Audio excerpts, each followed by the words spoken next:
watching the News Hour at 9. Welcome back, ladies and gentlemen. It has been a rough week for India. While Kashmir witnessed a spate of targeted killings, a similar fate was rained upon minorities in Bangladesh. Widespread vandalism, arson and killings painted a rather scary picture over the safety and security of minorities in the neighboring nation. The violence triggered global outrage against the persecution of Hindus and Sikhs. It was these attacks that has now given the opposition a sudden thrust to reignite the entire debate on CAA, Citizenship Amendment Act. The Congress has now called for an amendment of the act to protect Bangladeshi Hindus and blamed the centre for delaying the implementation for 2 years. The Grand Old Party, along with a few other opposition leaders, also called it a mere poll gimmick of the BJP. Remember, it is the same opposition that had pointed out earlier how this act violates fundamental guarantees in this country. Listen in to how today the anti-CAA clique make a U-turn on the CAA and ask the centre to protect these persecuted minorities. CA की मुखालफत अपनी जगह पर है, उसको CA को लेकर पूरी दुनिया में भारत की और नरेंद्र मोदी की निंदा हुई है और आज भी वो चल रहा है सिलसिला। जहाँ तक कि बांग्लादेश में जो घटना हुई है वो बहुत ही निंदनीय है और भारत सरकार को और या प्रधानमंत्री को सीधे वहाँ के प्रधानमंत्री से बात करना चाहिए। We were opposed to CAA, we are opposed to CAA and we will oppose CAA. Giving citizenship will not serve the interest. If we give citizenship to Bangladeshi Hindus, then the fundamentalists of Bangladesh will get encouraged.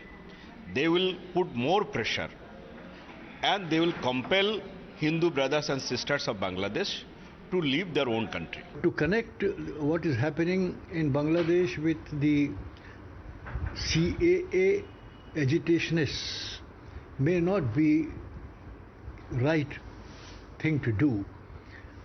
CAA, those who object, have their own case which needs to be patiently heard.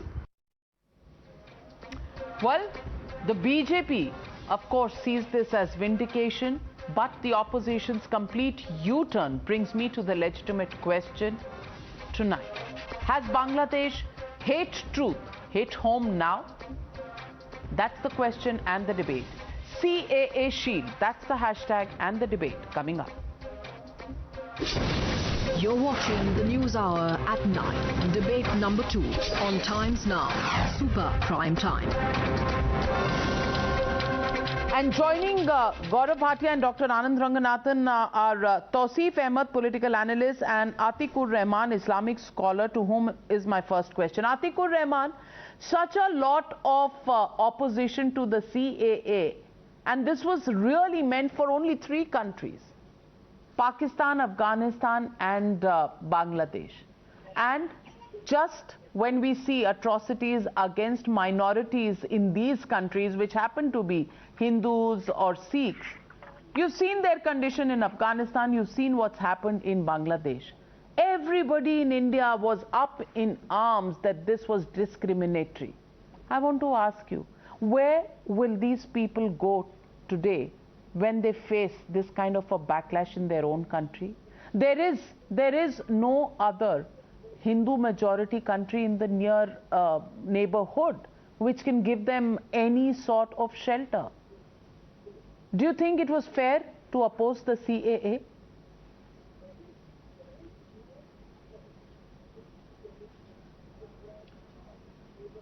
Navika ji, I believe, with the stature you have in journalism, that you are deliberately trying to not understand why we protested against the CAA.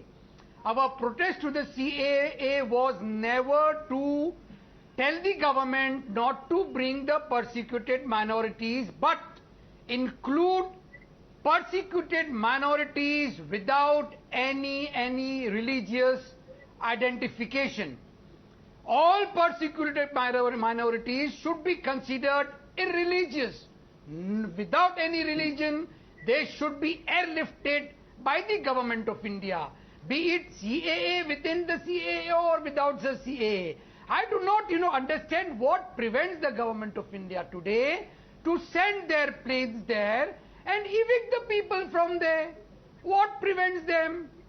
We are not concerned with whether the CAA is there or not, whether there is a date or not. Persecuted people cannot be having any religion. They are persecuted lot. They should be brought back to India. Dr. Anand Ranganathan. Dr. Anand Ranganathan is rebutting you. Dr. Anand Ranganathan. Yes, Navika, the other point on the main debate, but I hope Mr. Atiq Rahman would allow courtesy of 1 minute to rebut. He has made an important point and it needs rebuttal. Navika, the question is not of all minorities, because these are basically states that are either Islamic republics, as we know in the case of Pakistan and Afghanistan now, extremely Islamic republics in Afghanistan, and in the case of Bangladesh, Islam is a state religion. Now, there are 1.8 billion Muslims worldwide. Out of them, 200 million are Shias, are brutally persecuted wherever they are, in Pakistan, in other countries. Do you think India should open its doors to persecuted Shia in countries where Islam is the main state religion? I mean, how absurd does that sound? And especially when you have people like AIMIM and Mr. Owaisi, who do not even consider Ahmadiyya, who are millions of Ahmadiyya as Muslims at all. So it is absurd to say that in Islamic Republic, you must consider a Muslim as a persecuted minority and bring him home. Well, the point is that India does give refuge to Muslims. Lakhs of them. This question is not about giving asylum.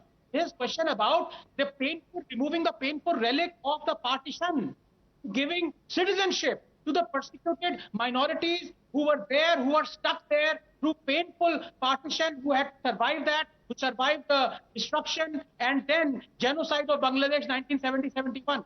Now, can I please, Navika, with your permission, can you please give me 30 seconds? Because that's very important. That's the nub of your debate. I beg you. Make your point. Make your point. Thank you very much. What you've done, Navika, and what people have done in the last 24 hours is wonderful. Expose the rampant hypocrisy of Congress. It gladdens my heart. It warms the cockles of my heart to know that there are many brave Congress leaders like Mr. Jora and other Mr. Tiwari who are coming up and supporting the CAA. But it saddens me that when there was time to support the CAA 2 years ago, they were opposing it. In fact, if you remember, it was the Congress first in 2015 that got a resolution that demanded, I quote, to give Bangladeshi minorities citizenship. Now, you know, I know, everyone knows, Bangladeshi minorities are not Muslims, right? So Congress demanded it. But when BJP fulfilled their promise, they backtracked. So, although hypocrisy has been exposed, what is the way forward? The way forward cannot be through the normal CAA, because this was an amnesty that was only for 2014 and previous, all the persecuted minorities then. So this doesn't apply to the persecuted Hindus right now in Bangladesh. We need a new law, or we need a new change in the CAA Act. Well, Mr. Gaurav Bhatia, I implore Mr. Gaurav Bhatia to talk more about it. Well, a new law, Gaurav Bhatia, is what Dr. Anand Ranganathan says is what we need. Well, the old law is there, passed by the parliament. The rules and notifications haven't come out. Now a new law? You know, Navika, let me respond to what has been said. And, let me freshen up their memory, please. What was the protest about? The protest was about this, that a propaganda was being spread by the opposition saying that Indian Muslims will lose their citizenship. And I remember Narendra Modi ji assuring and reassuring every Muslim of our country that this law, the amendment, is meant to give citizenship to the persecuted minorities in 3 countries, not to take citizenship of the Indian Muslims. After that, today, these very parties who were opposing the amendment are today asking for the law to be strengthened. And the reason is that these are parties of U-turns, because Manmohan Singh ji in 2003 had spoken about the amendment to protect the persecuted minorities in the three countries. When the law was brought, they opposed it. Now they've taken a U-turn again. So therefore it is clear that the BJP government was right in bringing the amendment, and the opposition was completely wrong. I want to ask you, India was always a country where minorities always have felt secure, and if there were any concerns, clearly in this country they have been raised and addressed. Today I want to ask you, does your heart still bleed for those minorities in the neighboring Bangladesh who do not have that security? And do you wish today that we did have a law like CAA so that we could give them shelter and dignity? With what is happening in Bangladesh, what is happening is Bangladesh is, yes, condemnable, because majoritarian hegemony is a new trend and India is not untouched from that.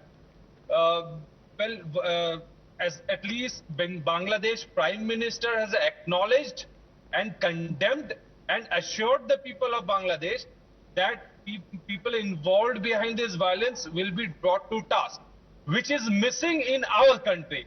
Our Prime Minister acts as if there is no such problem in India.